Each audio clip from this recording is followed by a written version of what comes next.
Hello everybody, welcome to the stream. Well, waiting for the music is done, but I'll start the stream now. Yeah, so hopefully you guys have been good and you've had a good week, and that you're having a good weekend. If you're not, hopefully you're able to get through whatever it is, and you're able to enjoy the weekend to whatever extent that you can. But yeah, obviously got done with Ace Academy not too long ago. Which was great, finally that's over now. Long time coming to, took me almost a whole year. Not quite, but I'll say the best part of a year, the better part of a year, right? Not the whole year, but a better part of a year to get Ace Academy done. But that's done now. Now we're on to now we're on to Kaori After Story, which is a continuation of Ace Academy. It continues on from where you left off with Kaori. So if you chose to invest in Kaori's if you chose to romance Kaori, you'll have her your Kaori After Story follows that route. If you it follows the events of Ace Academy, if you decided to stick it out with Kaori. Based on the choice that I made this time around, I don't know what I did the first time. Based on the choice that I made this time around, I don't know what it hits peak for some reason. I don't know what it is. I don't know what options. I don't know like what if it acknowledges the events of Ace Academy. I honestly don't know. Maybe I imagine it has to acknowledge the events of Ace Academy because it's follows on afterwards. To my knowledge, it follows on from the events of Ace Academy if you chose to romance Kaori. So so it continues on from the ending of Ace Academy. I honestly don't know, but yeah, sorry. So we're going to be playing Kaori After Story now. After this, let me turn off my fan. Sorry about that. After this, we're going to do Ethereal Enigma and actually continue and actually choose a choice to actually play the game. Because last time I played, I think I chose a choice to not continue on with the story, and so it was like, well, that's the end of the game for you then. And I was like, well, cool, see you later. And then it really was see you later. But yeah, for those who are watching on Kick, a little change going forward. Couple things actually. One, I've decided to put Palia on hold indefinitely, which is to say for the foreseeable future. I forget what I've said leading up to this point, but I've decided to take I think maybe I mentioned I was taking a break from Palia, but I decided to put it on hold for the foreseeable future. I'm going to focus on Kaori After Story, the current visual novel. I'm going to finish up Cloudpunk, and then after Cloudpunk I don't know what else I'll play, because outside of Cloudpunk, because currently it's going to be Kaori After Story and Cloudpunk. I don't know what I'm going to play after Cloudpunk. I'll have to look into it. But for now, it's going to be Kaori After Story and Cloudpunk until I finish Cloudpunk. I won't be playing Palia. I won't be playing Pinball. the fighting streams I'll get back to eventually. That's so yeah. So the Palia streams are on hold indefinitely. Pinball streams are on hold definitely. The Mortal Kombat stream, sorry, Mortal Kombat, the fighting streams, the fighting series, live stream series is on hold until I get a hold of Mortal Kombat 1. Because I don't own Mortal Kombat 1 yet. And I believe I said I would return to the fighting streams when I get MK1. So I'll have to look into getting MK1 at some point. I haven't got it yet. And next month, I want to get Spider-Man 2, which I'll be playing that off stream until I get a capture card. But I believe I have mentioned that I might look into get a capture card at some point. I thought about live streaming mobile, my mobile games, some mobile games. And then also I can also stream my PlayStation 5. So yeah, so going forward, it'll be Kaori After Story and Cloudpunk. And then the fighting streams I'll return to eventually once I get Mortal Kombat 1. I don't know how long that'll be, but once I get MK1, I'll play that on the fighting streams, and maybe I think I could give Melted Blood a try on the stream. I think I'll do what's it bloody called, man? Under Night, because they've announced a second Under Night. So, and I bought that off of a recommendation from a YouTube. But he did. I don't think he outright recommended it, but he's really into it, and I enjoy watching him. I bought it because he mentioned it, and like he's really into it, and he mentioned it in one video. So I was like, oh, I'll look into it and give it a go, right? Because I'm looking to play a couple of fighting games. I could maybe play Melted Blood as well. I could continue playing Melted Blood, but the focus will be MK1 and Under Night until the second Under Night comes out, and maybe Melted Blood as well. But I don't want to be playing too many fighting games. So I've got my other games I'm playing as well on stream, and then I've got stuff I'm doing off stream. I'm going to start next week. I don't know about the whole week, but next week at some point, maybe from the start of the week. But we'll see how things go. But I want to start learning, C++ and then Unreal. So yeah, so to quickly summarize before I continue playing the game, because obviously I like to update you guys. I know I talk, and I apologize for that. I talk a lot, but going forward it'll be Kaori After Story and Cloudpunk until I find another game to replace Cloudpunk. Once I finish that, the fighting streams are on hold until I get MK1, and then when I do bring the fighting streams back, it'll probably be MK1, Under Night, and maybe Melted Blood. But I don't want to stress myself. I don't want to overwork myself too much with how many streams I'm doing. And then and I'm dropping Trovo as a platform that I'm streaming on, just because to my knowledge I've streamed for a couple months now. I think maybe 2 months now. Maybe I'm not totally sure how long it's been, but I think maybe 2 months. And again, I don't know for the exact time frame. It's been a good 1 to 2 months, I would say, right? Let's just say approximately 2 months. I'll say approximately 2 months, and I haven't really seen any growth from Trovo at all. So I'll be dropping Trovo as a streaming platform, and I'm also dropping Restream. I'm still using Restream, but I'm going to drop paying for Restream. Because it's a little bit of extra money in my pocket each month, and there's stuff I want to save up for, and because I do this for fun and as a hobby, there's no point me putting that kind of money into it when it's I mean, I'm not gonna, no disrespect to any of you, but I'm a small-time streamer, right? That's just facts. That's just the truth. I'm a small-time streamer, and until I see until I see enough substantial growth that I feel like I can justify investing money into streaming beyond what I already have, I don't really want to go ham on it like that. Again, I might change my mind, but I've decided to drop paying for Restream. So for those of you who are watching on Kick, I put it in brackets too, in the stream title, in brackets, to watch me on YouTube and or Twitch, either one. Preferably YouTube if you use YouTube, but if you don't, you only watch people on Twitch, then please obviously go to Twitch.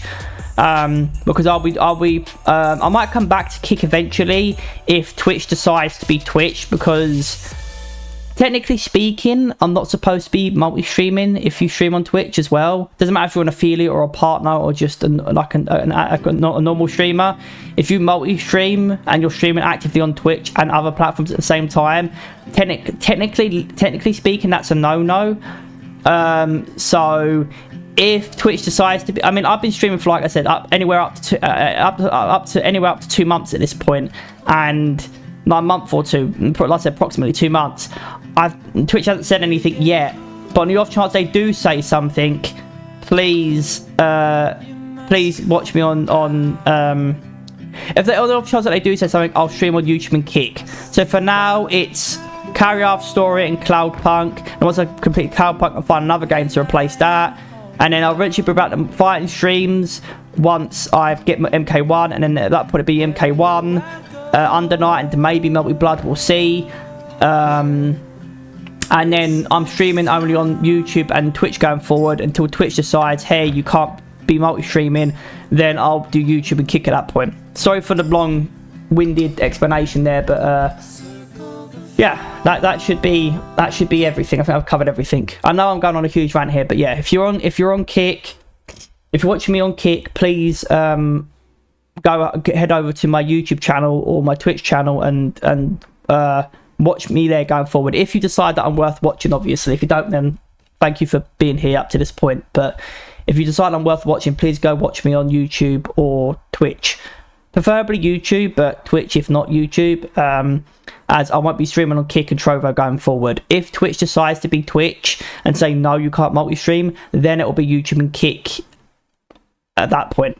But until then, it'll be YouTube and Twitch going forward. And then it'll be Kaori After Story and Cloudpunk. Until Cloudpunk's done, then I'll find another game to replace that. And eventually I'll bring the fighting streams back. If, once I get MK1, sorry, then it'll be MK1, Under Night, and maybe Melty Blood. But with other things I want to be getting on with in my life, I don't want to be I don't want to be having too many streaming series going forward. So, you know, I don't want to pace myself, not do too much. Especially when I want to learn, you know, game design, get back to, you know, and also get back to writing. So we'll see. Anyway, that's all the updates. Let's start up the game. Sorry for the long explanation, and I'll talk a lot, but I wanted to make sure you're all up to date and you're all in the loop. So going forward, no more Kick. It'll be YouTube and Kick. So going forward, it'll be YouTube and Twitch, no more Kick until Twitch decides to be Twitch. Then it'll be YouTube and Kick. But for now, going forward, it'll be YouTube and Twitch, and then it'll be Kaori After Story. For the live stream series, it'll be Kaori After Story, Cloudpunk until Cloudpunk is done. Then another game to replace Cloudpunk, and eventually I will bring the fighting streams back. But once I get MK1, I'll bring the fighting streams back. But it'll be MK1, Under Night, and maybe Melty Blood. But I don't want to do too much all at once. Plus, I won't get good at the fighting games if I'm switching between too many, you know. So anyway, let's actually get into it.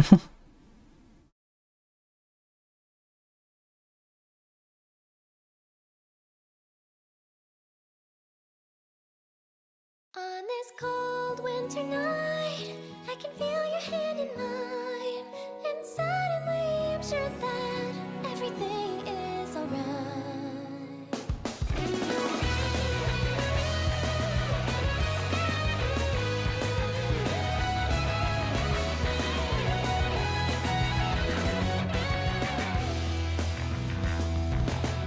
I always wondered what I was missing in my life, but now I'm sure it was you. I look around and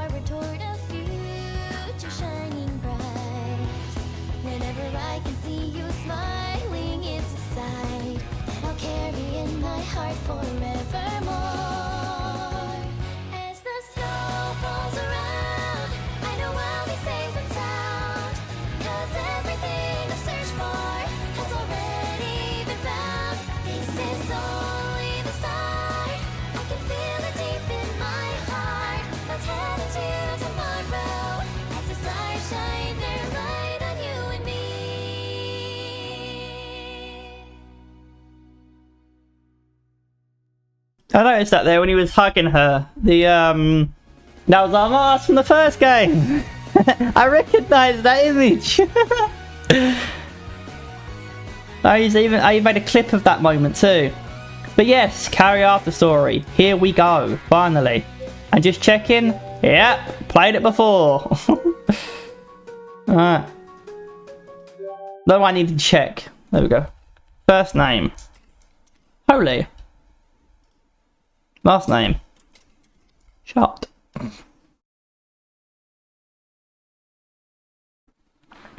Alright, let's do it. The bus is busy with the bustle of the holidays.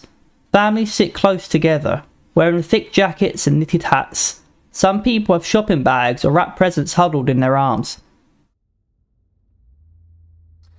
I let out a loud yawn, my head lolling onto my shoulder.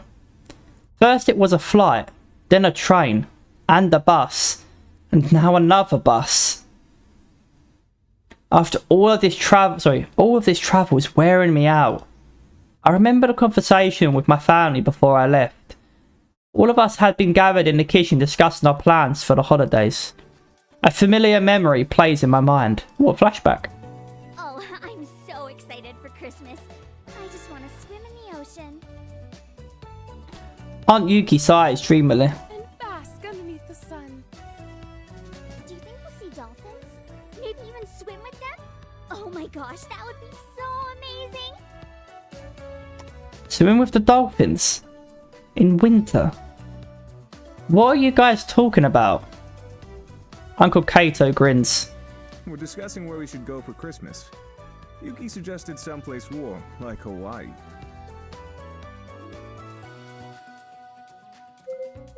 Good thing I worked on my beach bod. I might feel like Christmas without snow. Yeah! It's like, you want to go somewhere where it's summer, but that's not summer. It's not summer. It's Christmas. I want immersion. I want to feel like it's Christmas, right? I want it to feel Christmassy and be Christmassy. If we're going somewhere where it looks like if we're going somewhere that would be fit for summer, then it won't feel like Christmas. Someone's just beachy. Oh yeah, before I forget, is Medal actually working?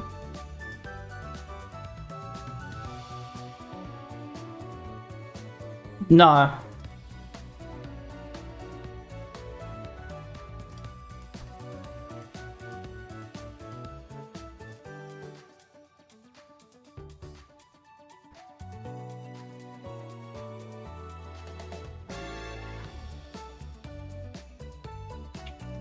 Oh. Cool. Right. Medal's actually clipped too, so I can actually do that now. Cool. Alright. I've missed the snow. That's because you're crazy.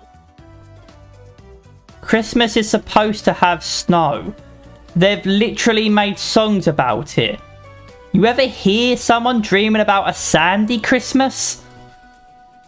Aunt Yuki jokingly begins to sing. I'm dreaming of a beach Christmas, just like the ones I wish to know. Oh, shut up, Hikaru. Shut up, Yuki.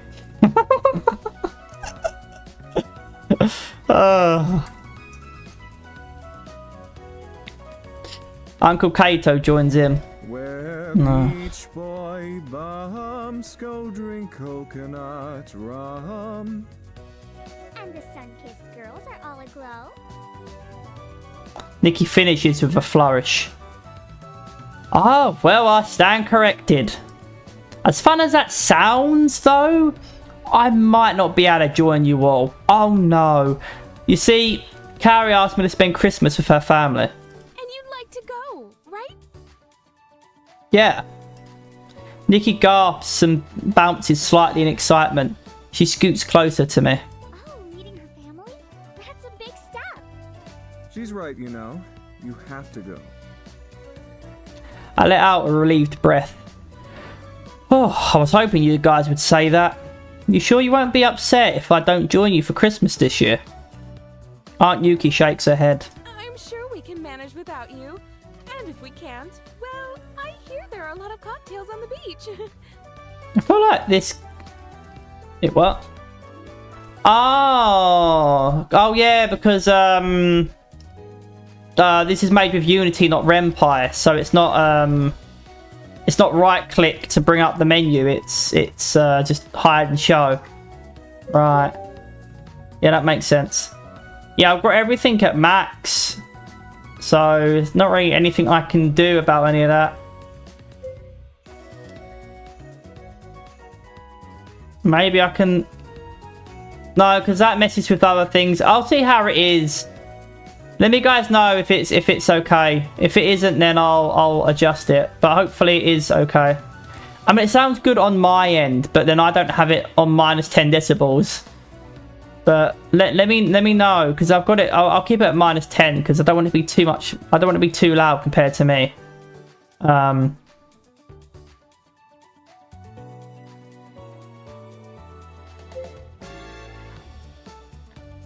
I guess the only way to see is if I was to watch it as well.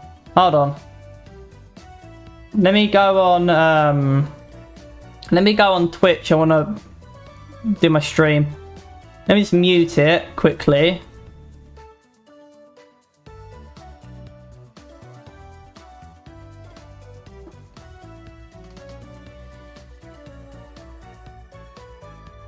Okay. Let's play for a little bit and then I'll see.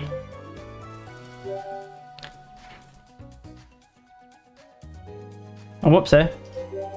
Oh, you can't go back? You can't go back? Plus, you have me.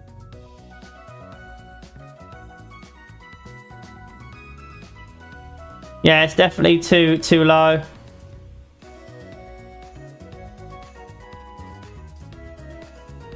My voice is fine, but not his voice.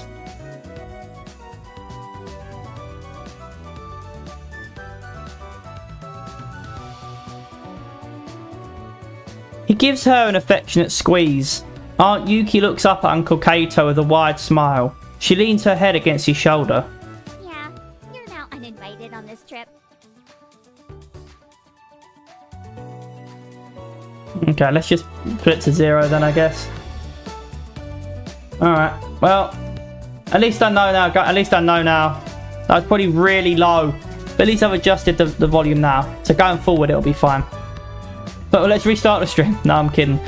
It'll just probably be very, very low for this until, like...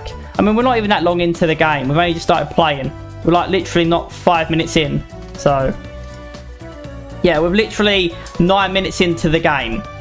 And that's not including the intro. So, like, what?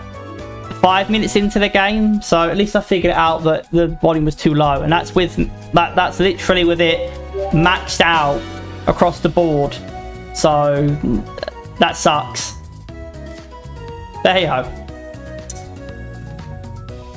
Right, but it's all good, right? I'm muted. Yeah, cool.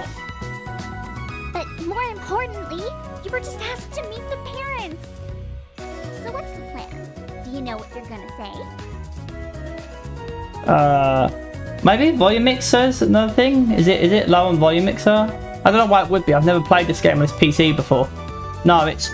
I don't know what then. What did he say? Well, what are they like? Does she have any siblings? Hopefully she has a cool little sister, because obviously everyone needs one. No, we really don't. Nikki, slow down. Uncle Kato puts her hand on Nikki's shoulder. She pauses and takes a deep breath. Sorry, you're right. I'm just so excited. I mean, I remember when he was still fumbling over his words every time a girl even looked at him. That's definitely not true. Nikki shrugs, grinning. If you say so. Yeah, like you're a hit with the boys. So, do you know what her family is like?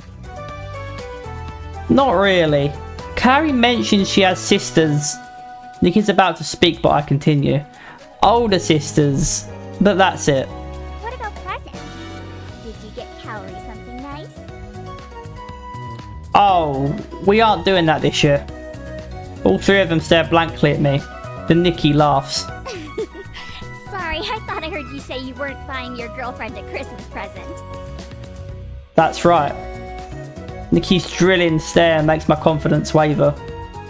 Kaori and I discussed it and we both agreed no presents. And we'll make sure to write that on your tombstone. Nikki bursts out laughing. Too accurate. Uncle Kato, help me out here. I've lived long enough to know not to argue with women. Smart man. Aunt Yuki takes pity on me. All right, that's enough teasing. For now. Where does her family live? They live far out in the countryside, I think. Uncle Kato chuckles. Ah, yes. The freezing, terrible, snowy country. No, the amazingly great and cold, because it's supposed to be snowy country, not the hot and moisty weather I have now here in the UK. Nikki giggles. I bet you're gonna pretend it's cold so you can cuddle up for warmth. No, I won't have to pretend, because it will be cold, Nikki. A classic tactic, complete with hand-holding and a possible, here, come into my coat with me. Yeah, followed by the classic, it's just a tip. I just want to lie naked with you. Is that what you tried, Uncle Kaito? He grins. A gentleman never tells. The three of them burst into laughter, the sound fading into my memory. I blink my eyes open as the bus finally rumbles to a stop. We're here. Fiery red hair focuses into my vision. Kaori glances over at me, then smiles when she notices I'm awake. Her eyes are bright with excitement, and even though it's been a long trip, she looks radiant. Waking up to her face is always a pleasure, and I can't help but think how lucky and happy I am to be with her. These last couple of months together as a couple have been a dream come true. Kaori cocks her head. Is something wrong? I shake my head and smile. No, let's go. She nods, smiling back. We gather our belongings and hop off the bus. Then we flag down a taxi. I look over at Kaori. She gazes out of the window, watching the trees fly by. The taxi takes us through the countryside. The sun is starting to dip low behind the mountains. Purple cotton candy clouds hang over the snowy plains and frozen forests. I wonder what kind of house Kaori grew up in. Would her parents like me? My stomach flutters with nerves. We finally drive up a long path, taking us up a massive hill. A decent-sized Japanese-style house sits on top. I pay the driver and exit the car, hauling our suitcases to the door. Kaori digs into her purse for the house key, but as soon as she finds it, the door swings open. An older woman with wavy, strawberry blonde hair stands in the doorway. She wears a sunny grin. Kaori! She throws her arms around her, so hard, Kaori coughs. Oh, I've missed you so much! She squeals, squeezing her harder. Her arms must be a vice because Kaori can't seem to squirm out of her grasp. It's so good to see you. Kaori's voice comes out pitched and tight. Oh.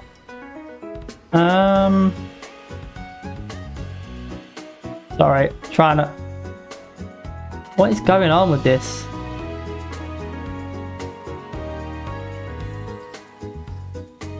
Does I have to do it like this?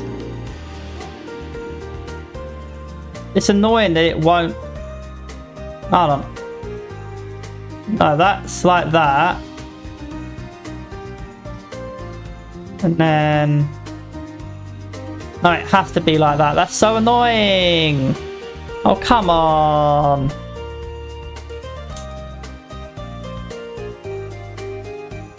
I guess it doesn't really matter that there's stuff, but little black bars both sides. I mean, I've tried to adjust it as best I can. It's not really that noticeable, and it's not my fault. The window is just a bit funky for some reason. Yes, I'll leave it as is. Kaori's voice comes out pitched and tight. Sorry, Kaori's voice comes out pinched and tight. Mom!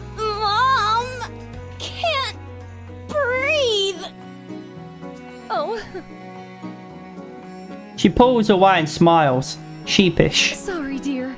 I'm just so thrilled to see you. As she takes a step back, her gaze lands on me. She blinks, noticing me for the first time. Oh, what's this? Who's this, you mean? Her eyes suddenly light up. A boy? That's not exactly the reaction I expected. Did Kaori not tell her about me? Hello, I'm Holy. She lets out a loud squeal. Kaori finally has a boyfriend. Kaori's face turns pink. Mom, calm down. But her mother bounces in place. Oh my goodness! I dreamed of this moment, but I never thought I'd see the day. Yeah, it's me, yeah, it is me, the Prince of Kaori's dreams. Why not? Why not? So I'm trying to like adjust it so I don't like, the mic isn't too in my face. It keeps peaking on OBS. Trying to adjust it as best I can. Really, really am. Alright, hopefully that's better. It doesn't seem like it's peaking now. Thank God. I chuckle and wrap my arm around Kaori's shoulders. No need to dream any longer. I promise that I am very real. Kaori turns beet red, while her mother lets out another little squeal. Oh yes, you are. How fun! I hear another voice from the doorway. Did someone say boyfriend? Two beautiful girls stand in the doorway on either side of their mother. They have the same paprika coloured hair as Kaori, but theirs is longer, and not a curl looks out of place. They look identical, except for the different outfits. The one on the right stares at me blankly. She cocks her head to the side. Well, this is a welcome surprise. Meanwhile, the other one turns to Kaori and watches a slow, devilish grin spreads across her face. Kaori, you didn't mention anything about a boy. Because it's not a big deal. Clearly they disagree.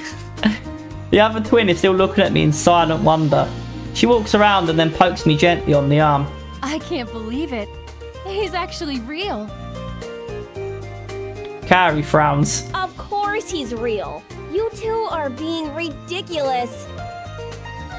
What are you talking about? We're just excited for you. The girl turns to me and smiles. By the way, I'm Ayame, She gestures to her twin. and this is my sister Naomi. Naomi giggles. Sorry about all of this. Kaori's never mentioned a boy before, let alone brought one home. A boy? An older man, who I presume to be Kaori's dad, appears in the open doorway. Oh, hello, young man. Where did you come from? Are you lost? Is he taking the piss or is he being serious? His voice is so sincere that I'm almost not sure what to say. Yeah, like, is he being serious or is he taking the piss? No, I came here with Kaori. He blinks. Oh? Her mother beams and digs an elbow into his side, signaling him to stop. Sweetie, this is Kaori's boyfriend. Her dad looks at me, shocked. What? Really? Kaori seems to be struggling to keep her composure. Her face is cherry red, her expression a cross between embarrassed and annoyed. Like I said, it's not a big deal. Just let us inside already. Her mother gasps. Yes, of course. What was I thinking? Come in, come in. She moves aside and gestures for us to enter. The others break apart to give us room, and I follow Kaori inside. They return to preparing the house, while Kaori's mother leads us through. It's a traditional Japanese-style house, but the decor helps it feel cozy and modern. Everything is precise and neat. There's a Christmas tree off to the side, but there aren't any decorations on it yet. You have a very nice home. Her mother beams. Thank you. Where should I unpack? Oh, you can stay in Kaori's room. What? I like the sound of this. That is the best idea I've ever heard. Thank you so much, Mrs. Itami. You're so generous. She laughs. Well, it's only natural. Kaori stiffens. What? Why are we sharing a room when we have a guest room? Her mother smiles serenely. Well, dear, you didn't tell us you were bringing a guest. So? Why does that mean he can't sleep in there? Oh, but sweetie, we just have so much stuff in there right now. Kaori arches an eyebrow. What kind of stuff? A nervous laugh puffs out of her mother. She waves her hand. Oh, just a bunch of junk. The room is basically a storage room right now and really messy. You don't want to bring him in there. It's so embarrassing. Kaori's eyes narrow as she looks at her mother with suspicion. Don't have that clipped in time, but we'll see. That's alright, I can sleep on the couch. This will be the best night. I can't stop the grin from spreading across my face. Kaori and I get to share a room. The magic of Christmas has blessed me this night. I throw my arm around Kaori, shuffling her close. I, for one, think it's a great idea. Kaori stares at me. What? I whisper, Kaori, get ready for the best night of your life. Her cheeks flush. Stop being weird. Ah, she's cute when she's flustered. Kaori's mother pushes us towards the hallway. Happy unpacking, you two. Dinner will be ready soon. Firmly dismissed, Kaori leads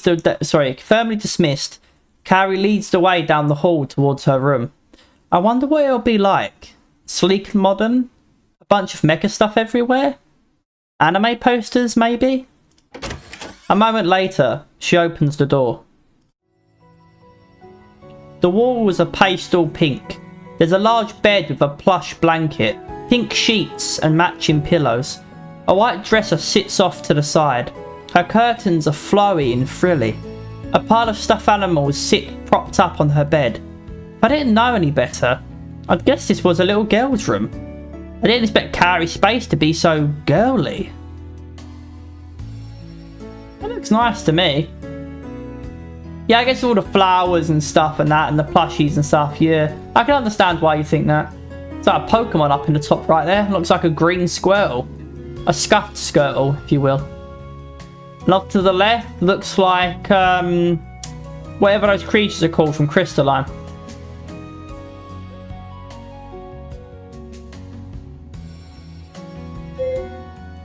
You pissed off Nikki too?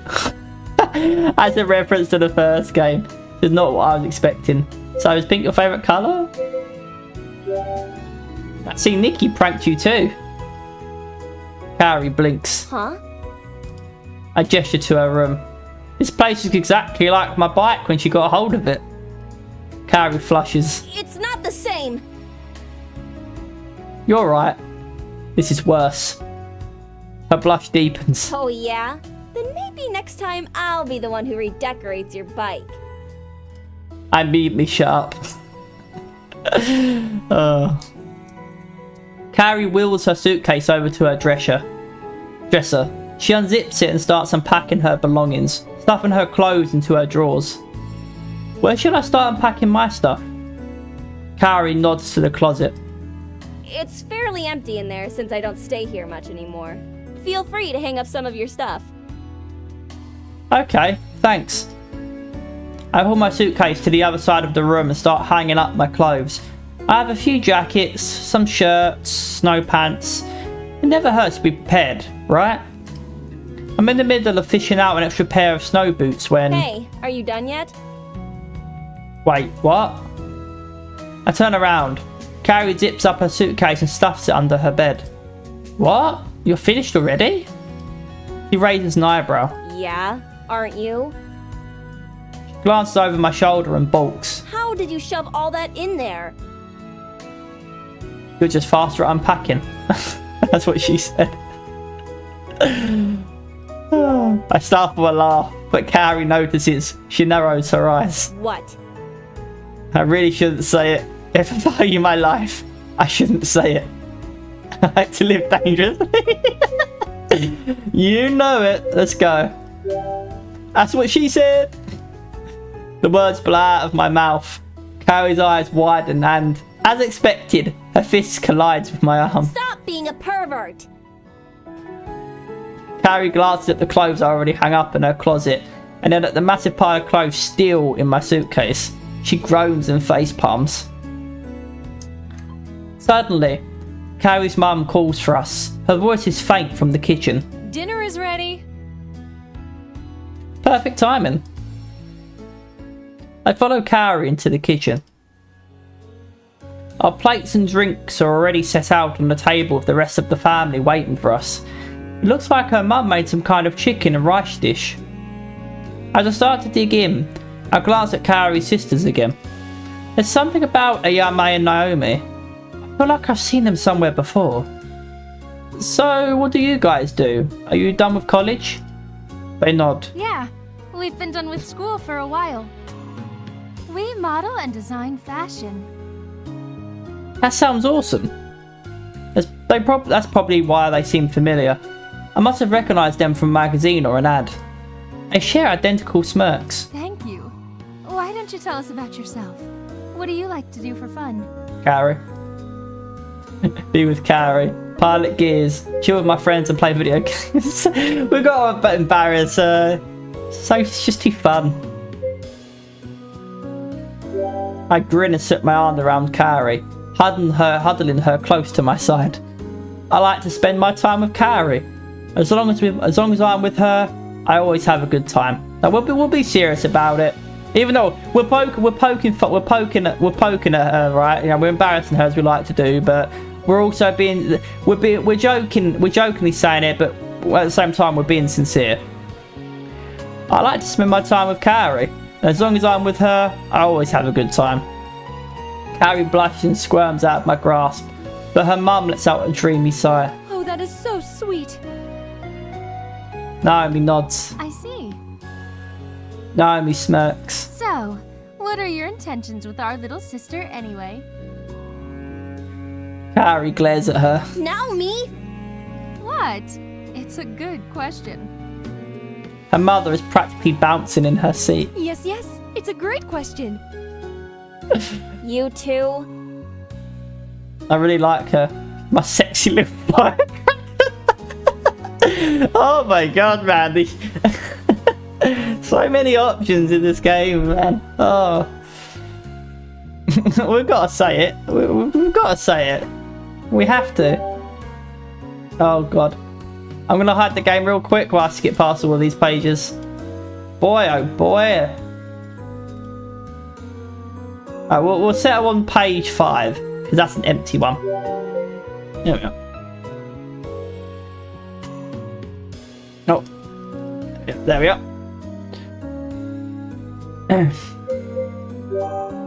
I'm a sucker for to Sundays. Sorry. I'm a sucker for to Sundays, to be honest. He glares at me. I am not a tsundere! Oh, a tsundere. Okay, there we go. I swear, I'm sure it's been, I'm sure I've heard it before, and I just keep a tsundere. Okay. You don't pronounce it. I guess the T is silent. Naomi and Ayame stare at the scene with amused expressions. Are you sure? That's got to be the most tsundere thing I've ever seen. Kaori blushes and stutters out a reply. Shut up! I grin. That's really not helping your case. Kaori's parents look lost but smile anyway. Eventually, the conversation dies down as we finish dinner. By the time I'm done, I'm feeling stuffed and happy. I bring my plate over to the sink where Kaori's mum is already doing the dishes. Do you need some help? Oh no, sweetie, it's been a long day. I'm sure you're exhausted. I nod. Well, thank you very much. Dinner was great. She beams. Thank you, sweetie. I'm glad you liked it. I smile and start to turn away. You two have a fun night now. A fun night? Does she mean? No, she couldn't possibly mean what it sounds like. I shake the thought out of my head and return to Kaori's room. I turn the doorknob and walk straight in. To see Kaori digging around in her drawer for something to change into. She freezes, blinking up at me. Sorry, I just need to grab something to change into real quick. I grab my pyjamas from her closet and rush for the bathroom. That was close. After I finish changing, I make my way back into the hall and knock on Kaori's door. I'm not making that mistake again. Hey, is it okay for me to come in? 1 second. I hear some shuffling before she speaks. Okay, come in. When I walk in, the bedroom is bathed in dark blue shadows. Kaori's dressed in some comfy looking pyjamas. Her hair is down and a little dishevelled. She glances at me and then the bed. A blush flares up into my face. I stand awkwardly by the door. Kaori lies down and rolls over so I can't see her face. What are you waiting for? I grin as I set her down beside her. Kaori's bed is surprisingly soft. Maybe I can get a kiss goodnight? Gotta be cheeky, we've gotta go for it, right? My hands glide down Kaori's back and I feel her stir. She glances back at me and I give her a quick peck on the lips, wrapping my arms around her. She turns into my embrace and her lips find mine again. I taste her strawberry chapstick as we kiss. My hands run over her shoulder blades, while her fingers thread through my hair. I feel my heart expanding as she deepens the kiss. Breathlessly, we pull away. Staring into her eyes, I've never felt so complete. She gives me a small smile. I'm really happy you're here with me. Me too. Gently, she leans in and plants another kiss on my lips. Good night. Good night. Rolling onto my back, Kaori rests her head against my chest. Listening to my heartbeat, the steady rhythm of her breathing relaxes me, and soon I drift off to sleep.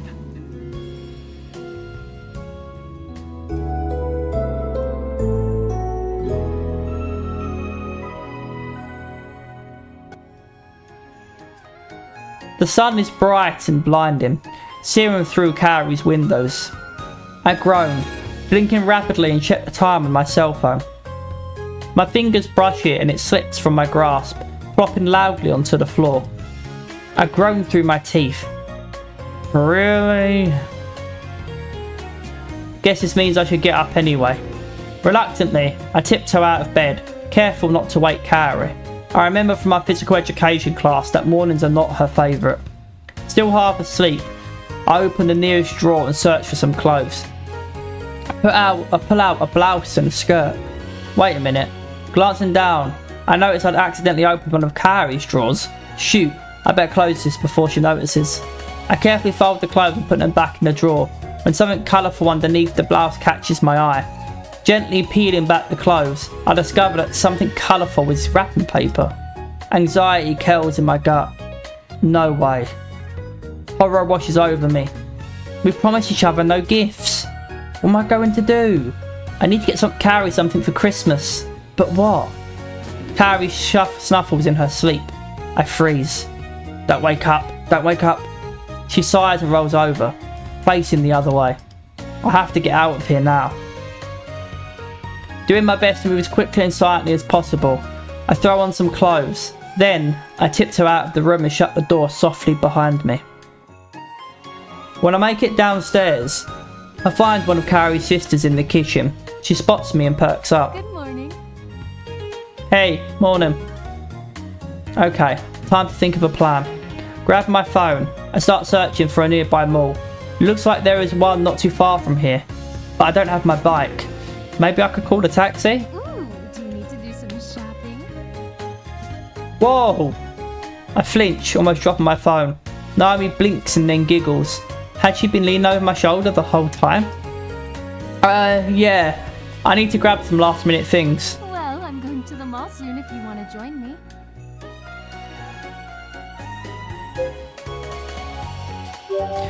You really are saving my life. Thank you. So, last minute shopping for you too? Did you forget to buy something for someone important? Anxiety twists in my stomach all over again. She must have noticed the worried look on my face before she sighs. Oh no, you didn't, did you? You might need to turn down the background music a bit.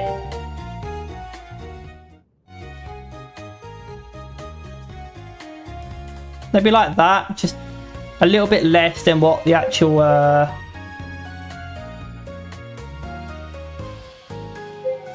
hopefully that's a bit better. We promised each other no gifts. Naomi lifts a perfectly shaped eyebrow. You do realize that's not a real thing, right?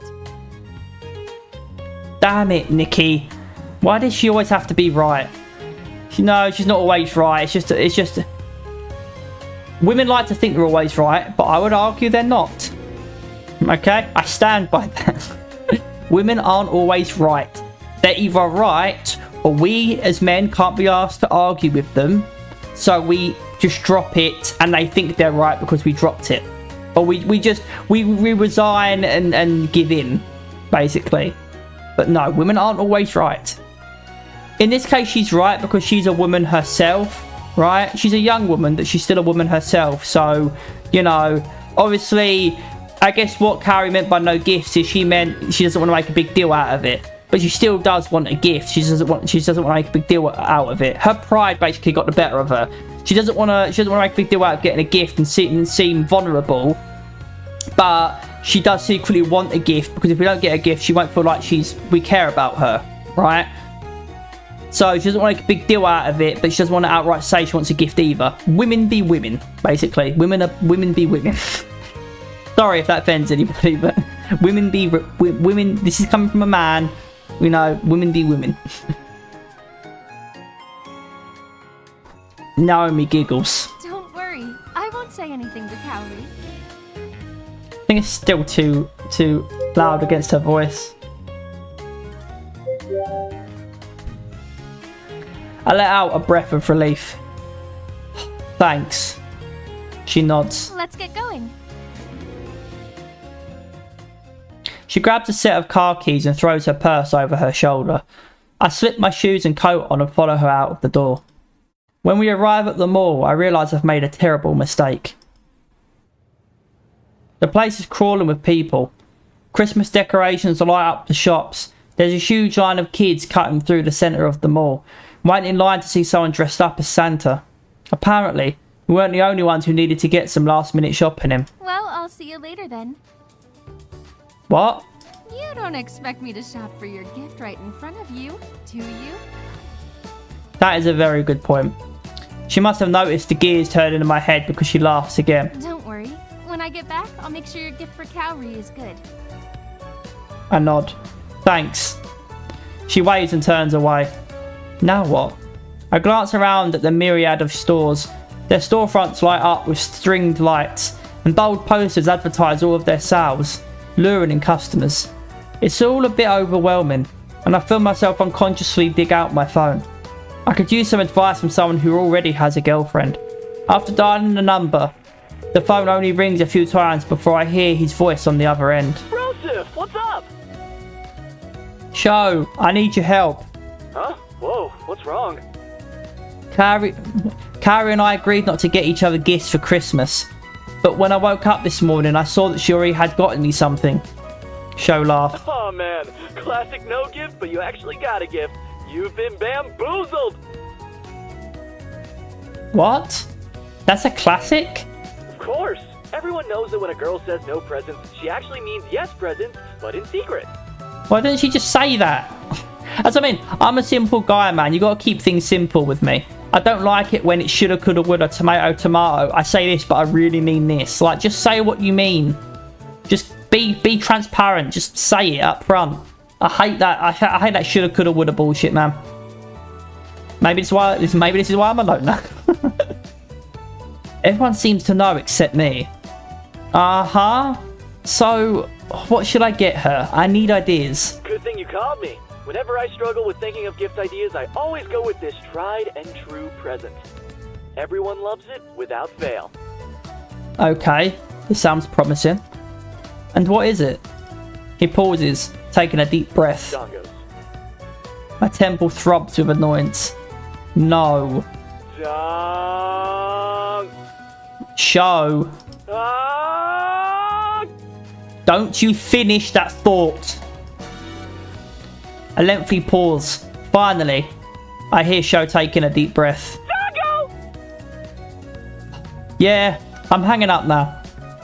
Show cracks up on the other line. Sorry, Brosif, but it's always about the dongos. I sigh, defeated. I should have been better. I sigh, defeated. I should have known better than to ask Show. Really? Then what did you get Mayu? Oh, I got her a necklace. Why didn't you start with that? Of dongos. Why did I call you again?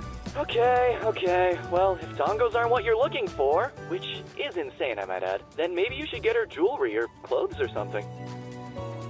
That's actually not a bad idea. I know. I'm full of those. Thanks, Show.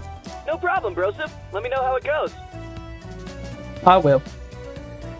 After we hang up, I feel newly rejuvenated. I think I saw a sign for a jewelry store when I came in here. I look around and then noticed a sign with a giant picture of a diamond on it. Yeah, right in front of us. Hey Astra Cat, how you getting on? Hope you're having a good weekend. I weave my way through the crowd. When I get to the store, I notice there are a few other guys in here too. Probably for the same reason I'm here. On one wall, there are glittering necklaces, and on the other, I see some nice looking rings behind a glass case. I'm good. That's good to hear. I hope you're having a. I'm glad you're having a good weekend. I hope you had a good week as well. What is this visual novel about? Well, it's Kaori After Story. It's made by PixelFade, and it's basically a romance comedy, a rom-com. It continues off from Ace Academy, which is a sci-fi rom-com. About like you being in Japan and you go to an academy called Ace Academy where you have a mech and stuff. Yeah, and you basically have a mech. It's like mech, you know, Gundam. It's like Gundam, like, you know, mecha battles and stuff. But you train for it at an academy around like loads of academies around the world. And Kaori After Story is a spin-off game. It continues on from that. And you're basically with Kaori, because you can romance different girls. Visual novel giant flacking robots. Yeah, that's Ace. Yeah, that's Ace Academy. Yeah, that's Ace Academy. And this one, Kaori After Story, is a continuation of that, going off of if you romance Kaori, because Kaori is one of the girls in Ace Academy, and this continues on from the end of Ace Academy if you romanced her. So there's no other spin-offs for the other girls in Ace Academy. So if you romance one of them, you're basically shit out of luck until they make another Ace Academy, I guess. But if you romanced Kaori in Ace Academy, this is a continuation of that. Yeah, sorry for the long explanation, but yeah. If you play this game, you can play this without you can play this without having never played Ace Academy. But you're going to be lost on, you're not going to get all the references, and you're going to be lost on some of the characters and stuff because you've never, you know, got to know them. So don't get me wrong, I recommend both visual novels. I've played them both before, and I actually just finished Ace Academy on stream a couple of days ago. I've got like a whole playlist of all the Ace Academy live streams and videos that I've done. So, or you can just play through it yourself. They're all available on Steam. So if this is something you like the look of, then you can always, you know, get it on Steam or get Ace Academy and then get them both and then play them one after the other. They make others called Crystalline, Ethereal Enigma, and they've got a new one coming out which is cyberpunk-like, called Astral Ascension. Oh, thank you for the follow, I appreciate that. Well, thank you for the sub, I appreciate that. Yeah, I like visual novels, but sometimes I have a tough time finding visual novel streams. Yeah, they're kind of a niche thing, I would say. Oh, thank you for the subscription, Antonio Cat. And I was saying Antonio, I can't pronounce that full name. But yeah, I would definitely suggest maybe Deca Shadow. Deca Shadow, that Twitch is mostly Doki Doki Literature Club. Yeah, I know of that one, the horror one. Well, it's a horror novel with a twist, right? Yeah, visual novels are niche, but I like narrative games. Yeah, me too. Me too. But Deck of Shadow hasn't done visual novels in a while. But if you're looking to watch someone play through, yeah, with the Crazy Girl, yeah, you can. It like deletes files and stuff, or if you delete like character files that actually affects the story in the game, like it's a big thing. It's a really cool thing, and it's obviously a big novel for a reason. But yeah, I get what you're saying with like, you know, it's like a big focus for a lot of people. And it's like, what about all the other ones out there? Because there is a lot of visual novels. There is a lot of them. But yeah, Deck of Shadow hasn't played visual novels in a while. But if you're looking to watch some visual novel streams or like videos, I would definitely look into Deck of Shadow. I forget, he's done Sakura, which is obviously AVNs, but he obviously censors them. He has to censor it because I think it's the Sakura. I think it's Sakura. He plays some of the Sakura games, which I think are AVNs, but he does censor them because they're on YouTube. And there's another one that he plays called Escape to Korea. I don't. There's one where it's in Korea or Japan that he plays as well. I'm gonna be back in 30 to 45 minutes or so, I think, but I'll be lurking around. No worries, Astro Cat. I appreciate you being here, and I hope you get done whatever you need to do. I'll see you in a bit. Hopefully I'm still here, because obviously I'm only planning to go for like maybe another hour, maybe. So hopefully I'll still be here when you come back. Anyway, I wander around the store, taking it all in. The sparkles distract me, and I feel completely lost among them.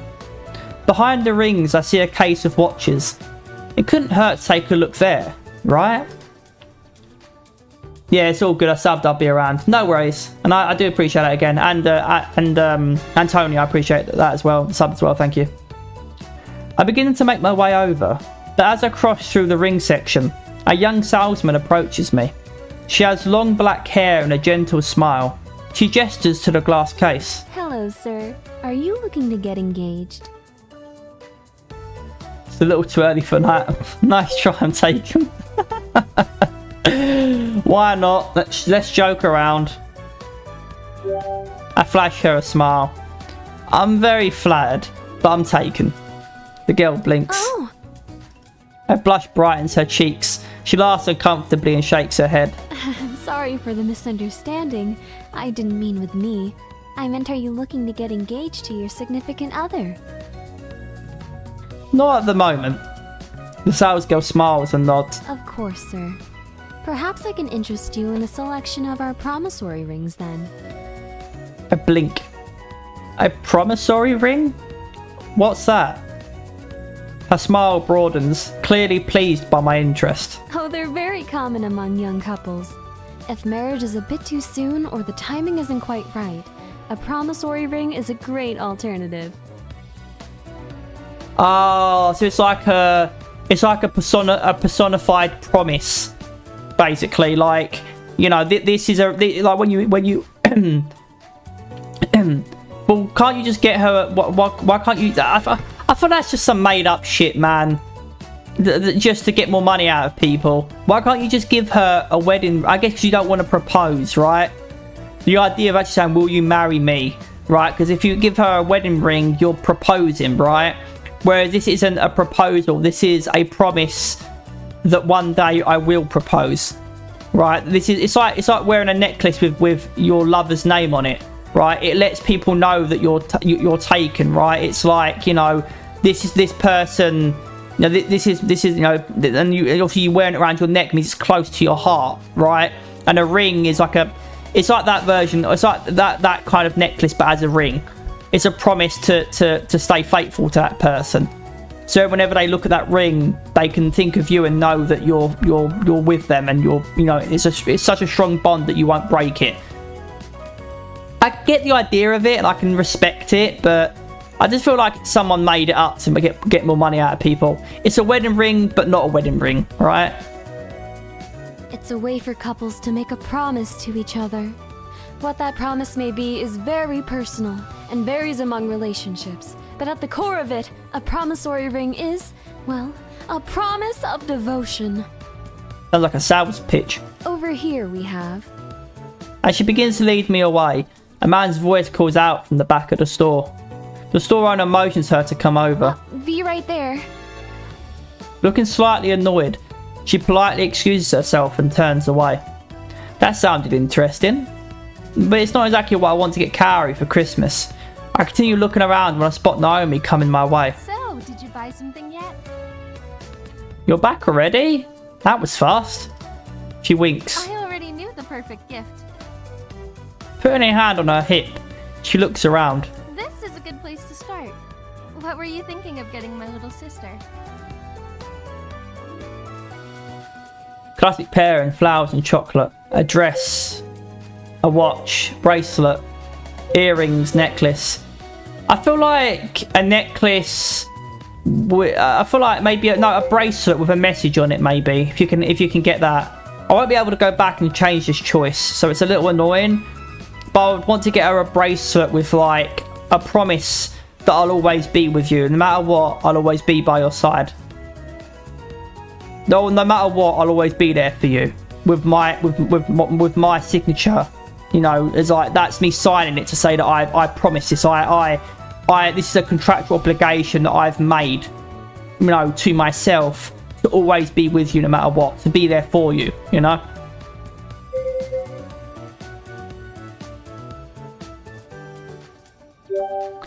I was thinking of a bracelet. Oh, which one?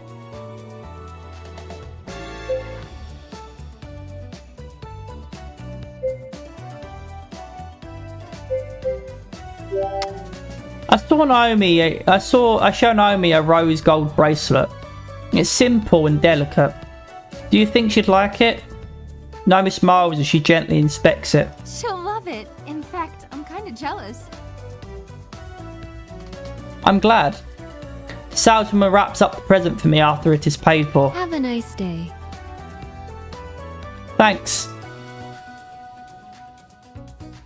Ready to go?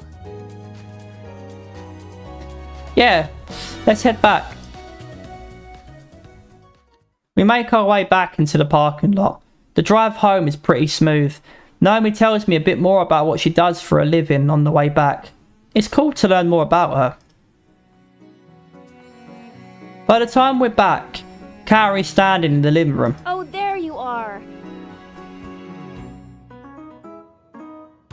She cocks her head and crosses her arms. Where did you go? Her eyes snap to the shopping bag in my hand. My stomach drops. I can't tell her how to go out and buy her something. I have to get out of this somehow. Well... Kaori!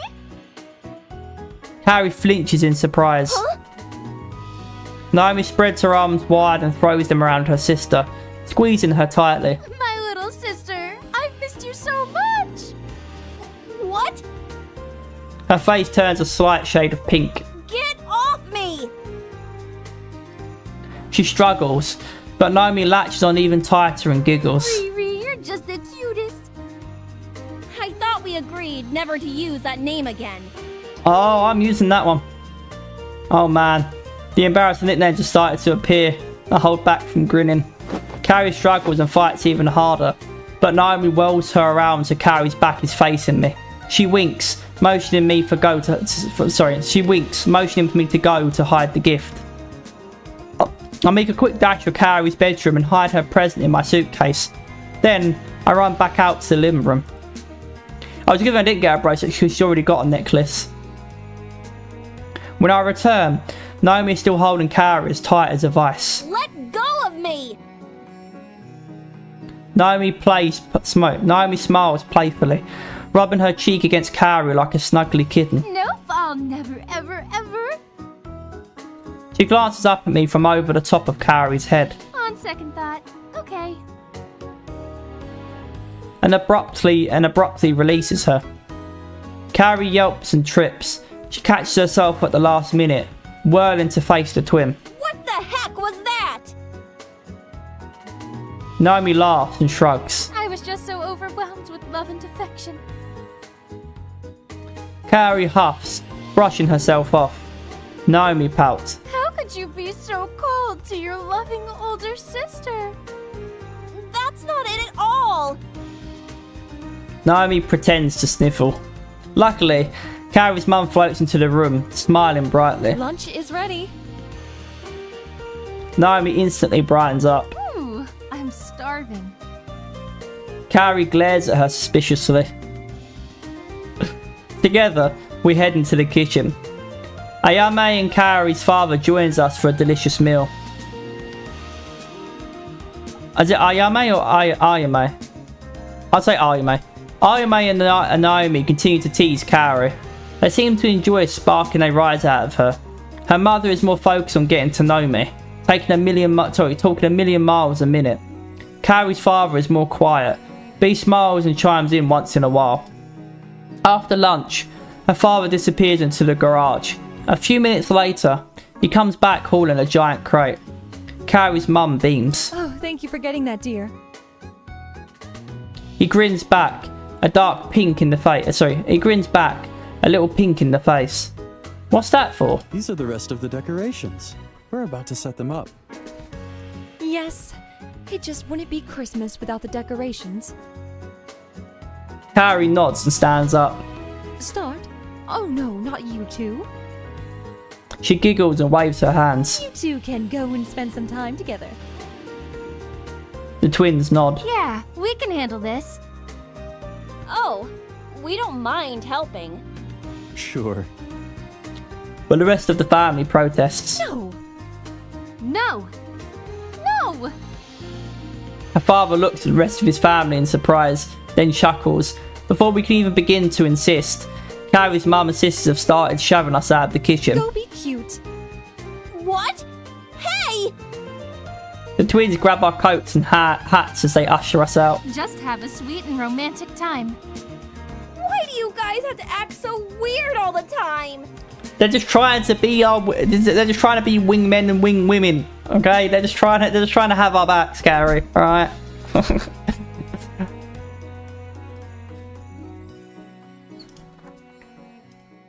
Yeah, what is that? Probably playing Starfield. Before we can stop them, they successfully handed us our coats and shoved us out of the front door. I grabbed Kaori's arm to keep her from slipping over a patch of ice on the stoop. Wait a minute! But her mother grins. Have a lovely time, you two. She winks and then slams the door. Hey! Kaori jiggles the handle, but it doesn't budge. They locked us out! She shivers, huddling closer to me, but lets out a loud sigh. Well, now what do we do? I look at the piles of snow around us and have an idea. We should make a snowman. Kaori looks thoughtfully at the snow, then nods. I haven't done that since I was a kid. It could be fun. Same. How about we practice making one on our own first? Sounds like a plan to me. We kneel in the snow next to each other and get started. What kind of snowman should I make? Lewd snowman or snow woman? A craven abstract masterpiece. No, we've got to be lewd. We've got to be lewd. A slow smirk sprawls across my face. This is going to be good. Kaori notices my weird grin arches an eyebrow. What's with that face?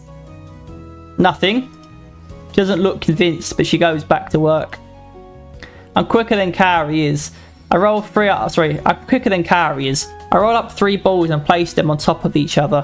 When the body is built, I start shaping its torso into something a little more hourglass shaped, but with I'm sorry again. I'm quicker than Kaori is. I roll up 3 balls and place them on top of each other. When the body is built, I start shaping its torso into something a little more hourglass shaped, with some beautiful, big snow globes. Ah, yes, a true work of art. After a few minutes, Kaori stands up. All done. She smiles and looks over to me. Kaori's face turns red. Before I have a chance to talk, she punches my arm. Ow! What was that for? What did you put on your snowman? Nothing. That right there is not nothing. So it sounds like you already know what those are. She hits me again. Ow! Stop being a pervert! Okay, let's see yours. Kaori steps to the side, revealing her snowman. It looks pretty standard, but a little more lopsided than average with weird and even lumps. What do you think? You should stick to piloting. What is it? Should we be mean? She did put effort into it. We have been poking her a good lot so far, right? I feel like there's been opportunities where we had a chance to poke her and we did. We'll be half and half. What? What is it supposed to be? She scolds and puts her hands on her hips. A snowman, obviously. Then what are those lumps? I point and Kaori's face flushes. They're arms! Then why are they coming out of its chest? She stammers out her reply. It's a hug! Like it's got its arms open to hug you! She gave hers tits as well. It's no tits.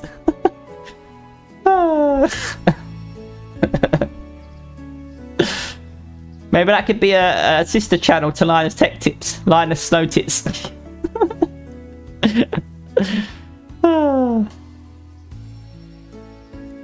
Uh-huh. Looks like a whole lot of nothing if you ask me. She hits me once more. Not everything has to be perverted. She pouts, crossing her arms. Maybe I shouldn't have said all of that. How about we make a new one together? Kaori perks up. Okay. I'll make the arms. She rolls her eyes, but smiles nonetheless. We spend time rolling up giant snowballs and placing them on top of each other. Kaori and I can't agree on the type of snowman we should make, so we decide to make every variation. The sun begins to dip low in the sky as we play in the snow. I roll a little snowball and sneakily chuck it at her. It hits her coat with a splat. Kaori retaliates by throwing a huge one at me. I duck, just barely managing to avoid it. Her laughter rings in the air as we have a giant snowball battle. After a short break, we get back on track and finish up our collaborated snowman. It's almost as tall as us. We find some sticks used for arms and use some of the rocks for the eyes and smile. To finish it off, Kaori places her hat on its head and I wrap my scarf around its neck. Kaori grins and plants her hands on her hips. It's perfect. I share her grin. Yeah, it is. Suddenly we hear the click of the front door. Kaori's mum stands in the doorway, beaming at us. Hey, you two. Dinner is ready. She spots our snowman and her eyes light up. Oh, it's magnificent. You two make such a great team. A grin spreads across my face. I cross my arms, blooming with pride. Thank you. She claps her hands together, her eyes glittering. You two are already creating such beautiful things together. When will you create me a grandchild? Her eyes sparkle with wonder. If your snowman is as handsome, just imagine. Kaori's face flushes. Mom! Oh, That seems to snap her out of her daydream. Her mother lets out a slight laugh. oh, don't mind me. Oh, why don't you two come in from the cold? We go inside, stomping the snow off of our boots. We take off our jackets, instantly warmed up by the nice and cosy house. A delicious aroma wafts from the kitchen. I follow Kaori to the dinner table, where her family is already seated in front of a modest spread of food. There's a salad, miso soup, rice and fish. A familiar, simple Japanese meal. It really does feel comfortable here, like home.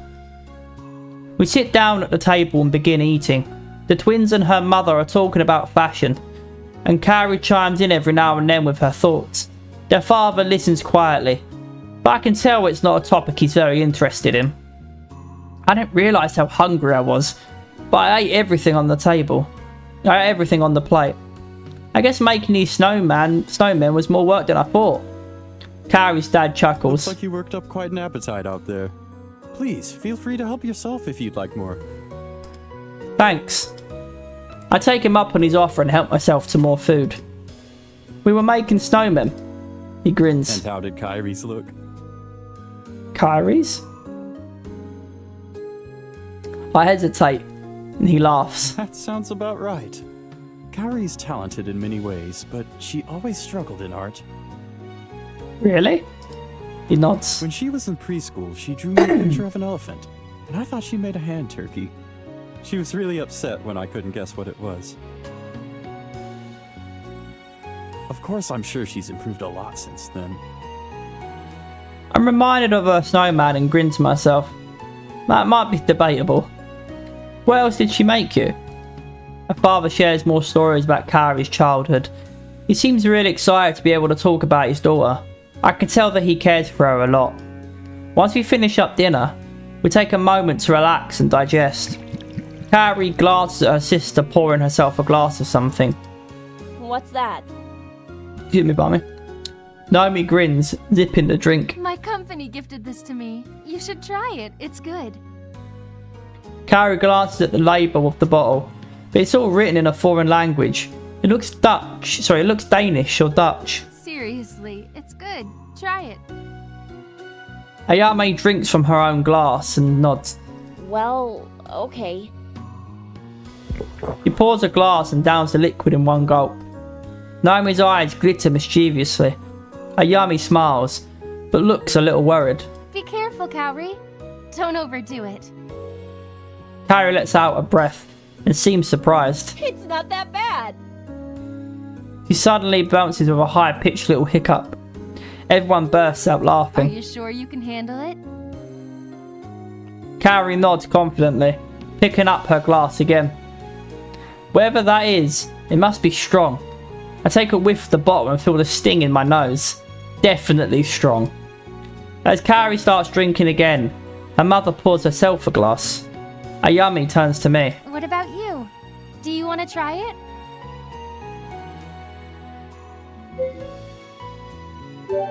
I'm good, but thanks anyway. Ayame nods. Kaori squints at me. Your face is so blonde. There we go again. Should we make this the thumbnail? It could be, but we'll take the screenshot just in case. I raise an eyebrow. What? She giggles. You're so blonde. I'm getting a serious case of deja vu. Oh yeah, it's so fluffy. Suddenly, she pulls me into a hug. Oh my god! My blonde man has returned. I hadn't gone anywhere. I feel soft fingers running through my hair. Kaori's sighs play happily. It's still so soft and fluffy. There we go. Called it. There's a reference. There it is. Okay. Maybe it's time. She squeals, nuzzling her cheek against mine before rubbing her face in my hair like a cat. So soft. Okay. It's clear she has a hair fetish. I feel like I should protest, but I kind of like this. I decide to let the girl enjoy the soft and fluffies. Kaori's mum glances over and unsuccessfully tries to keep her excitement at bay. Let's let these two lovebirds spend some time together. The girls nod in agreement, and her father glances at us, amusement in his eyes. The twins pull their parents out of their chairs and steer them towards the living room. Kaori takes another drink, then looks at me. What? She shakes her head. Nothing. But she continues to look at me. Do I have something on my face? She giggles and shakes her head again. She looks at me again, then smiles, as if she's reached a decision about something. She nods, determined, and drinks again. I'm not sure what's going on. She sits back in her chair, fanning herself. Is it getting hot in here? Oh dear. She starts tugging at her collar. All of this needs to come off. No. Your parents are literally in the living room. No, no, no. What? Did I hear that right? Christmas has come early. Yeah, it would be nice. Don't get me wrong, it would be nice. But once she's drunk and I'm sober, and I want our first night together to actually, you know, to actually be completely sober when we do it, because it's more special that way. I know, right? The pervert. I'm a big pervert, and here I am saying that. But I don't know. I feel like. Plus, I don't think. Plus, if we did her in this state, I feel like her parents and her sisters would have something to say about that. Like, she's drunk and she's not thinking straight, right? So, I laugh. Oh, Kaori, you are so drunk. As her hands reach for her shirt, though, I stop her. Maybe we don't want to do that. No, I do. Why can't I? A fox's smirk slides across her face. Oh, is this getting you all hot and bothered? What? Hot, bothered, and ready for action? My face burns. No, I mean, not that you are very, I'm just... She giggles as I struggle to find the words. Suddenly, I'm the one feeling really warm. Kaori wobbles up from her chair and sits next to me. She rests her head on my shoulder and vines her arms around my neck. Oh, hello there. Hi. She giggles and looks up at me. My breath catches in my throat as I gaze at her lips, so soft and sweet, teasing me. I yearn for a taste. Her face inches closer to me until she's a breath away. As I'm about to close the gap, she pulls back. What? I blink, stunned, confused, and left hanging. Kaori giggles again, watching my expression. Valerie told me to do that. No wonder. This teasing seemed very out of character for Kaori. 2 Valeries is one too many. My G's can't handle all this teasing.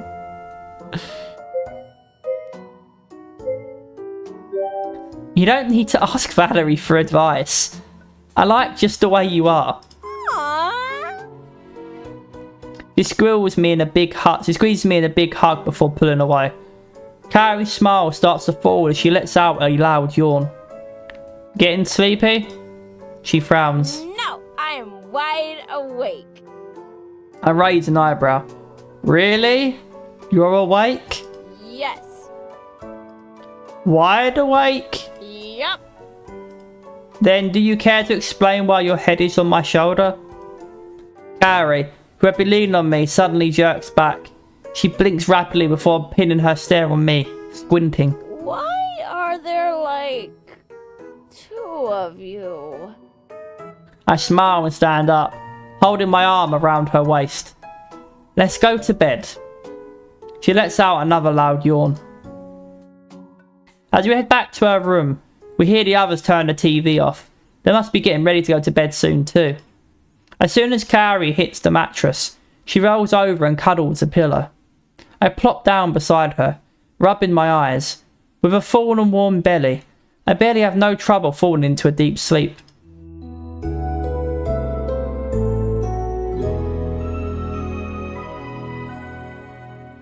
That's loud. I'm awake bright and early in the morning. It's Christmas! Kaori is still asleep, but I decide to get ready for the day. By the time I finished up my morning routine and got undressed, she's still asleep. Last night must have tuckered her out. Her red hair fans around her like a halo. She's curled to one side, her face buried in the pillow. She looks so delicate and peaceful. I almost don't want to wake her, but if I don't, she might miss the presents. Woke up by celebrating the joy of Christmas. Oh, yes. We're gonna get payback for our teasing. Oh, we will. Kaori! She starts at my voice and sits straight up. What? What is it? What's happening? It's Christmas! She stares at me. What? I pounce on top of her. Merry Christmas! Understanding slowly dawns over her and she releases a breath. That's the worst way to wake up. Sorry. She wraps her arms around me in a quick hug. But Merry Christmas. After a moment, we pull her away and she gets up from the bed. After Kaori gets ready, we pad out into the living room. The rest of her family is already there and gathers around the tree. The two twins are on the couch next to their dad, dividing up their gifts. I'm still unable to tell them apart when they're together. Kaori's mum grins as soon as she sees us, throwing her arms around the two of us. Merry Christmas, you two. Kaori smiles and pats her on the shoulder. Merry Christmas. Merry Christmas. Her mum pulls away, beaming. Come, come. Sit by the tree so that all the fun can start. I follow Kaori and sit down on the carpet. Her dad smiles at us. Kaori, why don't you start? I think my present for you is over there somewhere. We'll open presents from youngest to oldest this year. The excitement lights up her eyes. Okay, sure. She sifts through the mountain of presents until she finds a little box with her name on it. Ripping open the first layer of wrapping paper, she finds a small box inside, loaded with tissue paper. She unravels it carefully before a small gear falls into her palm. She lets out a small gasp. Dad, is this? I take a closer look. No way, that's your gear. She clasps the mini aura close to her heart, clearly touched. Did you make this? He nods. Do you like it? I tried to make it as accurate as possible. Kaori stands up. She crosses over to the couch and throws her arms around him. I love it! Thank you so much! Wow, unique and handcrafted, and it's of her very own, and it's of her mech. But our gift is going to look so shit in comparison. I should have got the friendship bracelet because that's the closest thing to a promise ring. But obviously we're more than just friends. Like, why did you get me a friendship bracelet when we're together? But it's like, well, I wanted to. There was a talk of a promise ring, but I didn't get around to getting that because the lady didn't finish explaining them, didn't finish showing me them. So, you know, I thought I'd get a friendship bracelet instead. But I'm not giving it to you as a friend. I'm giving it to you as a lover. You know, this bracelet represents our bond with one another. But I guess this bracelet can do the same thing. It's not a ring, and she already has a necklace. I didn't think of that she already has one, but it was a lucky choice. And to be fair, when I picked the bracelet, I wanted to pick it with, like, you can have, it would be one of those bracelets where it's like you can have writing on it, like engraved writing, and I'd engrave the message on it, but the game didn't give me that option, so it is what it is. He beams and returns her hug. I'm glad, honey. She pulls away and then crosses back over to me, holding the little gear like a precious treasure. She places it carefully beside her on the carpet. One of the twins smiles brightly. Okay, my turn. She throws Kaori a small box with a bright red bow. Kaori perks up. Oh, sure. I can hear a bit of excitement behind her voice, but I can tell she's tried to keep it low key. She unties the bow and opens the box, and her eyes widen. Ayame! What? Don't you like it? Kaori jiggles a pair of fluffy pink handcuffs. What is this? Ayami merely smiles. They're handcuffs. Obviously. I meant, why would you give this to me?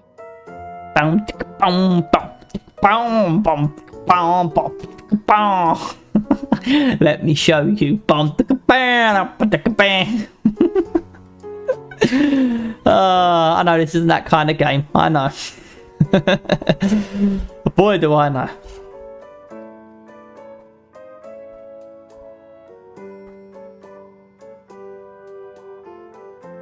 They're to keep you safe. Kaori's face flares. Safe from what? Ayami lifts her shoulders in a dainty shrug. Oh, I don't know. Burglars? She glances sideways at me. Bad boys? Maybe. Kaori chokes while Naomi cracks up to her next on the Kaori chokes while Naomi cracks up next to her on the couch. Her father frowns a little. Kaori sighs, throwing the handcuffs back into the box. This is a ridiculous gift. I hope you know that. Naomi nods in agreement. Yeah, Ayame. That's a ridiculous gift. Kaori, open mine. It's much better. What is it, a dildo? She hands Kaori a Palbu box with a pink bow. Here, Kaori. This is for you. Thank you, Naomi. Kaori rips apart the blue and pink wrapping paper before shimmying open a small box, which she immediately slams shut. Naomi! It's a dildo, isn't it? She glares at her sister. Naomi cocks her head, feigning innocence. What? Don't what me? Kaori digs into the box, brandishing a bright pink roll of tape. What the heck is this? Naomi giggles. It's tape, silly, for all your home improvement needs. What kind of home improvement tape is called pleasure tape? Kaori shoved the tape in front of her sister's face. I catch the big, bold pink letters. Pleasure tape. Naomi smirks. Yeah, it gives you the pleasure of fixing up your house. Kaori flushes crimson. Naomi! Naomi looks at her twin. Why is she getting so riled up? Ayame shrugs. Beats me. You guys! Kaori's mother waves her hand absent-mindedly. How very thoughtful. Mom! Her dad sighs. Girls, we have a guest this year, so let's all behave ourselves. That's right. Listen to your father. The twins quiet down, still looking smug, while Kaori's mum perks up, bouncing a little on the couch. Now it's my turn. Open mine next, honey. Still looking disgruntled, Kaori fishes out another present from the pile. She opens it up, tossing aside bright gold wrapping paper. As soon as she sees the gift, she squeaks, horrified. Mom! Oh, you sound excited. You too? Kaori holds up a slick and lacy blindfold. Do you like it? I can't believe you'd give me something like this. You're my mother! Yeah, mum. Yeah. Mummy knows how to play. She knows how to be kinky. Good for her. Good for her. Well, there's nothing wrong with gifting your daughter a sleep mask, is there? Kaori sighs. This is not a sleep mask. Of course it is. So you can be sure to have a restless night. Kaori's gaze goes flat. Don't you mean restful? That's what I said. Kaori's father stares at the blindfold for a long moment, then lets out a sigh and shrugs. Ayame and Naomi seem to be having trouble holding in their giggles, while their father sits back. These sure are practical gifts. We'll put these to good use.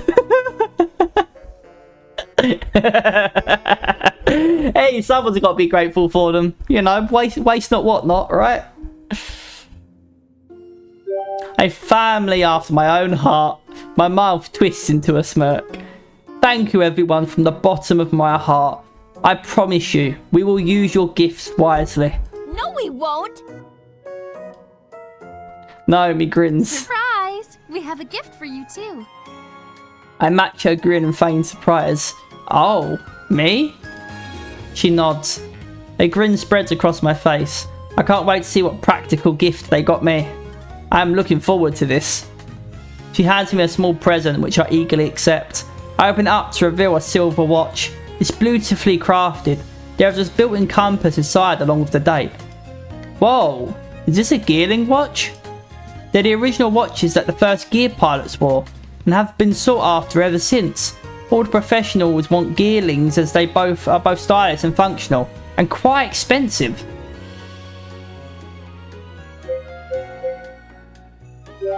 This is amazing, but it's way too much. I can't accept this. Oh, don't be silly.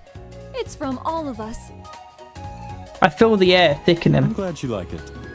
But remember, His expression turns into a serious frown. If you break up with my daughter, My whole body goes cold. What?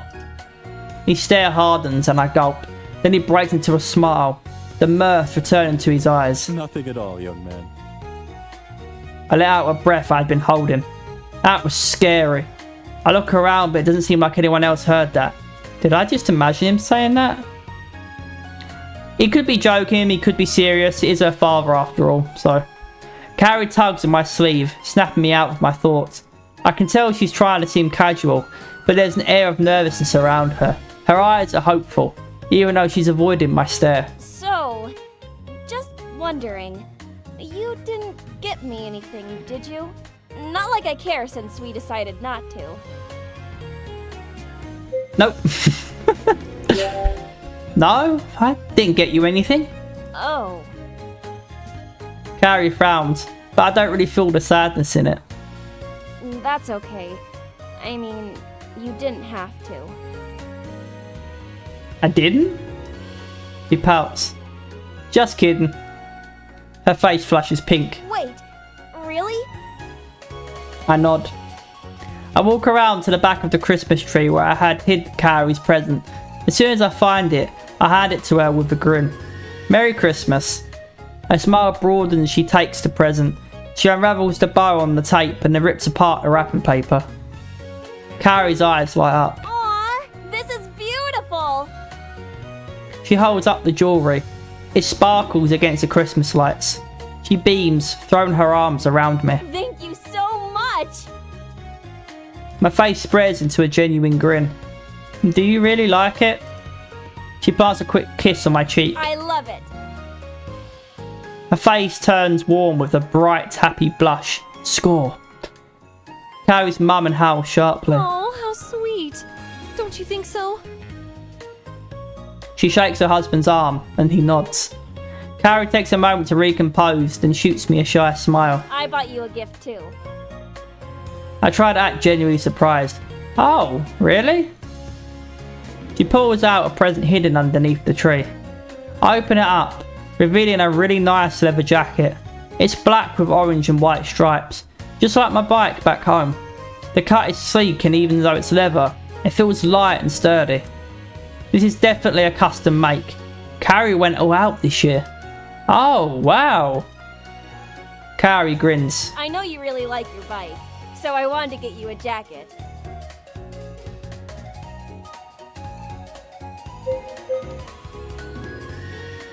I shrug it on. I love it. It fits perfectly. Kaori beams. Good. I knew it would fit. A half smile tugs at my mouth. You did, huh? She nods. And how exactly did you know my measurements? Kaori freezes. She opens her mouth and then closes it, hesitating. Her face steadily turns scarlet. It's a secret. I think she meant for that to come out of with a little more force, but her voice wavers. I chuckle. If you know my measurements, then it's only fair I know yours. She crosses her arms. No. It was worth a try. We finish. Well, like I don't spin off the screen. We finish opening up the rest of the gifts. I found out something in the kitchen scene as well. The twins receive. Sorry, we finish opening up the rest of the gifts. The twins received an assortment of fashionable clothes and jewellery. Naomi also got a sewing kit, and Ayame received some pens and a sketchbook so she could draw out her designs. The girls had all chipped in to buy their parents an all-expenses paid vacation getaway, which they were thrilled to accept.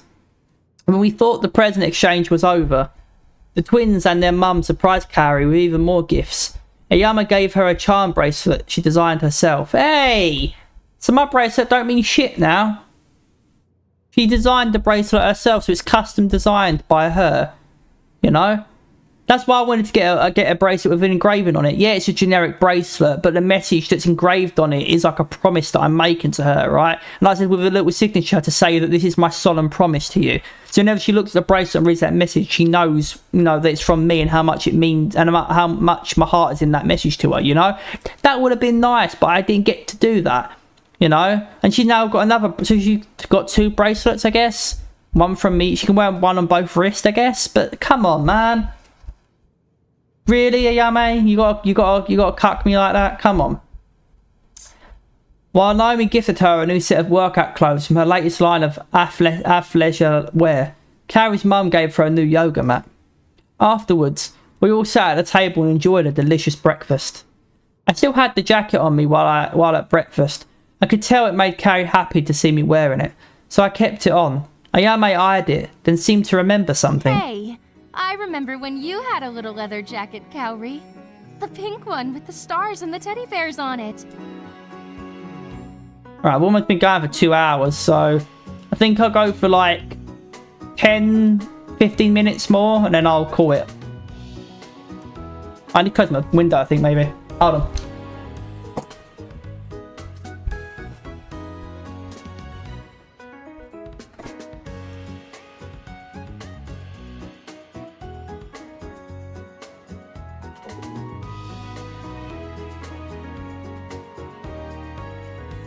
Oh, sweet.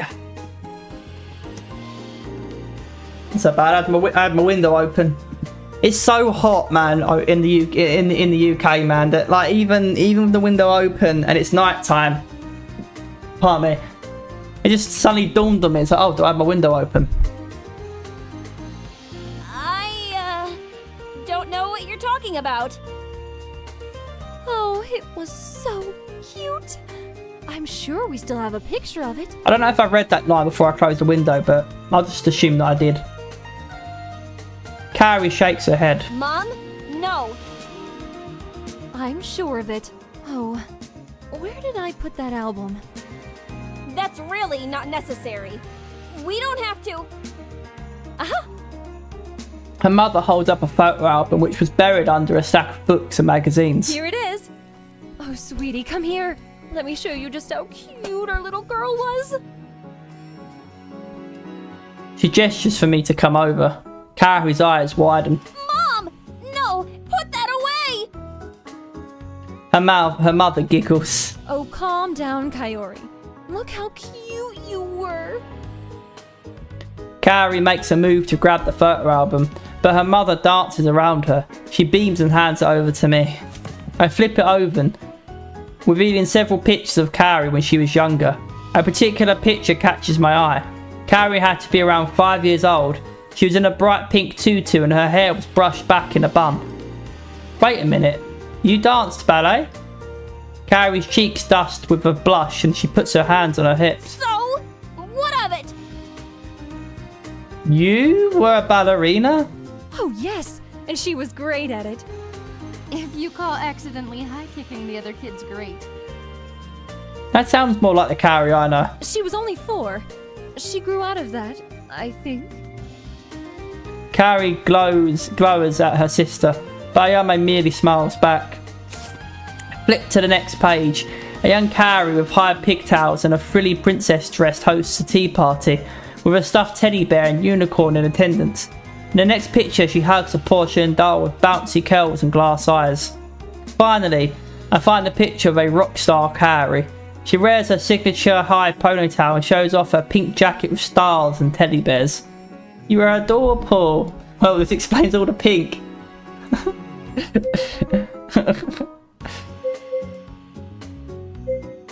I laugh. This explains your girly room. Kaori turns pink. It was a long time ago. We go through the album a little while longer, reminiscing over old times. It's still crazy for me to imagine Kaori being so girly in the past. I can only imagine her as a gear pilot now. After checking out Kaori's photos, her mum shows me albums of the twins and all 3 of the sisters together. Even when they were young, I could tell the twins liked to tease their little sister. I recognised Kaori's pout in a lot of these photos.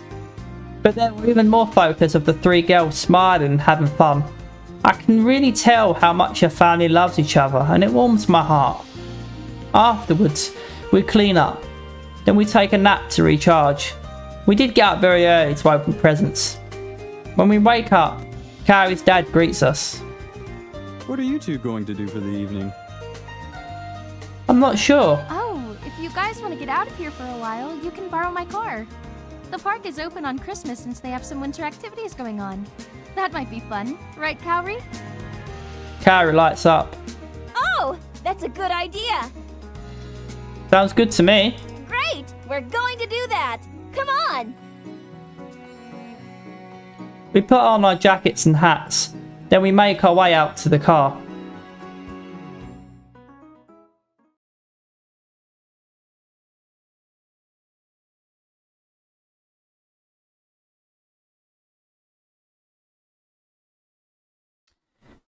The park is decked out with strings of lights circling the trees.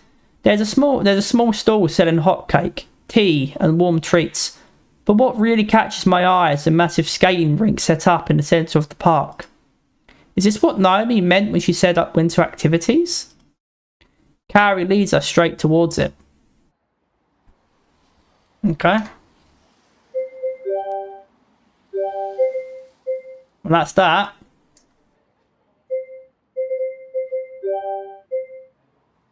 Okay, let me double check. I keep forgetting, man. It's not right. It's not right click. It's not. It's just in Unity, I believe, not Rempire. Yeah, we've got it. Let's see.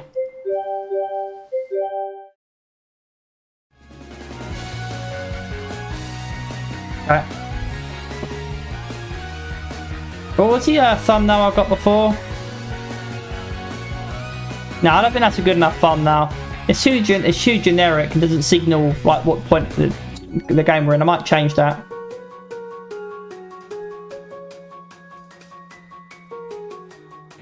Alright, well thank you so much everybody for watching. This is obviously part 1. And you know, this is obviously part 1 and I appreciate you being here. So thank you so much for everyone being here. Hopefully you've enjoyed the start of it.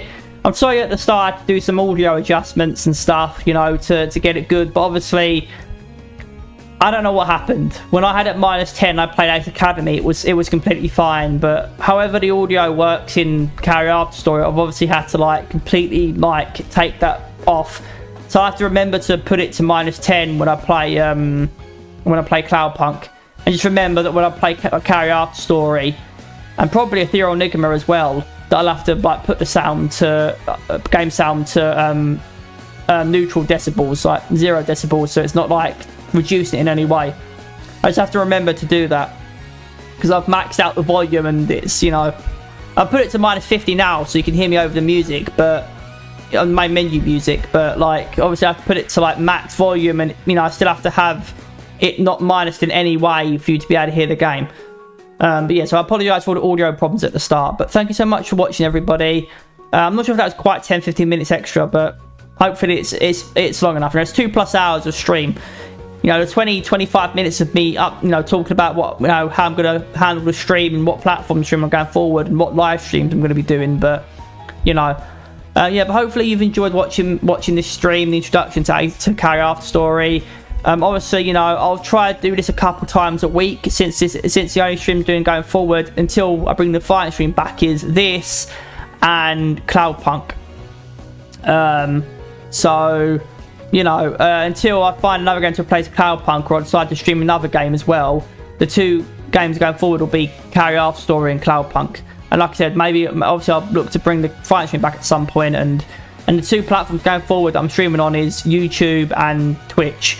And if Twitch decides to say, hey, stop doing that, then I'll stream to YouTube and Kick instead. So, but going forward, it'll be YouTube and Twitch and Kaori After Story and Cloudpunk. So thanks so much for watching, everybody. Hope you have a good rest of your weekend. I appreciate you being here.